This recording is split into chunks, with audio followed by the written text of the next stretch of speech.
There's a reason why we perform sound effects or Foley effects to the picture, and that's because they're custom sound effects. The way we distinguish between sound effects and Foley effects is sound effects are the hard effects, really harsh engine gunning, racing, etc., whereas Foley effects are more the quieter, softer sounds.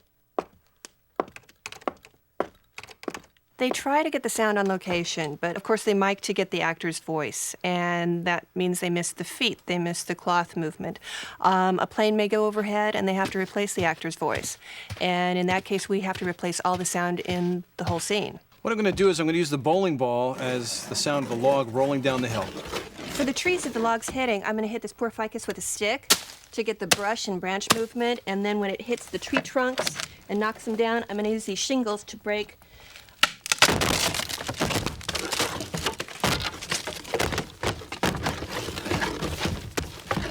Being a Foley artist, I'm named after Jack Foley, who is a gentleman in the late 50s, came up with the idea to try to do sound effects in sync with the picture.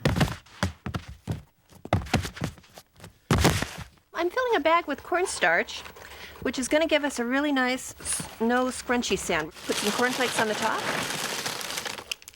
for a little bit higher snow crunch sound for the surface, and then some 1/4-inch tape on top of that, and I'm ready to ski. Most of the props that we use, we try and make it as realistic as possible. So very often we have to improvise, but if we have the real prop here, we'll use it. We're going to use plungers for horse hooves, and Hilda's going to use bridle and reins for bridle and reins.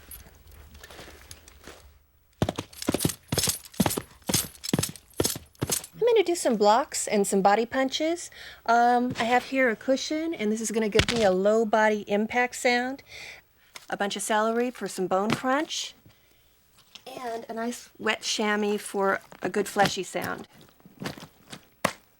And I'm ready. As we look around, we notice, we might think, boy, what a pile of junk we see around here. But of course, to one person, what might be junk, to another person, Foley person that is indeed a good prop. Basically, the things you see in front of you here can be anything, as long as you, the audience, believe it when you hear it. My favorite one, I think, is right over here.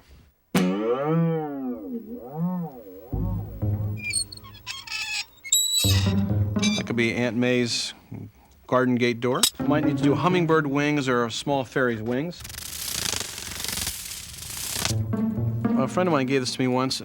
His VCR broke. As soon as I heard it, I thought of just little robot arms moving around.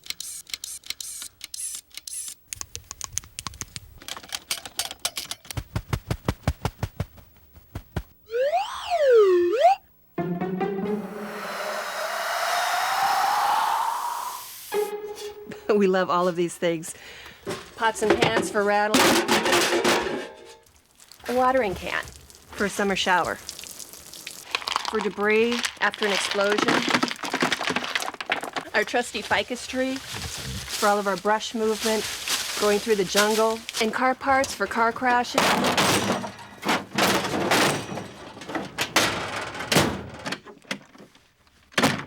This is the most fun I can think of. It's outside of when I was young playing in the sandbox. In fact, I guess if you look around, it is a big sandbox. Okay, John, we're going to do Martin next. Roll it when you're ready.